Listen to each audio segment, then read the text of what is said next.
So the NZXT H1 is still a very popular option amongst the small form factor community.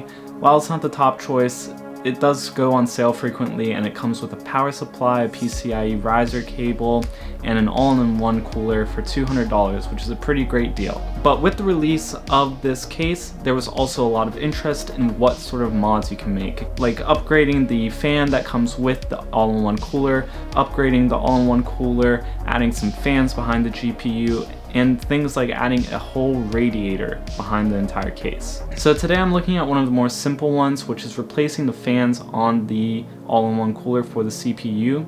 However, I do hope to do some of the more complex mods in the future, so be sure to subscribe for that. So today we're going to be switching out and testing both the NZXT AER P140mm fan that comes with the NZXT H1 case with the Noctua A14 fan, which is one of the most well-known options for fans, and we're going to see which one performs better in cooling and fan noise. Keep in mind that temperatures are going to differ based on your CPU, so just for reference, I am using a Ryzen 9 3900X. So there's three scenarios which I'm going to be checking for temps and fan noise in. One is just idle usage, so like using Word or Chrome, just regular browsing. Another is gaming, so I'm going to be playing Warzone, just testing out what I get from that. And then another is very intense applications, so I will run a CPU benchmark, specifically Cinebench. Now, I had some issues trying to get my fans to run at certain RPM, so unfortunately I wasn't able to build some graphs that show the fan noise between different ranges, but what I do have are the temperatures and the noise in the three scenarios that I did record at, so let's start checking them out. Wait, but first, I want you guys to hear the difference between the NZXT fan at idle and the Noctua fan in its stress test.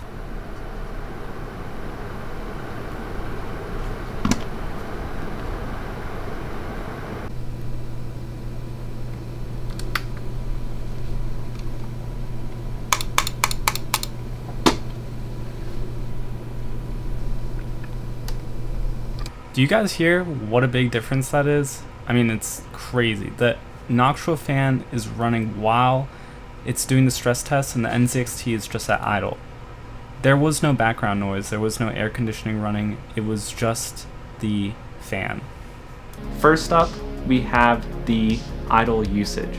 The difference in the results between the two fans were quite large. So for the NZXT fan at idle, I was getting temperatures of about 60-65 degrees. The amount of noise that I was getting from that was 45 decibels. I was measuring this with my Apple Watch, which isn't, going to be amazing, but I always measured the sound volume from the same distance from the fan. Now, the Noctua results were, I had temperatures of between 55 and 60, and I was getting 36 decibels from the fan.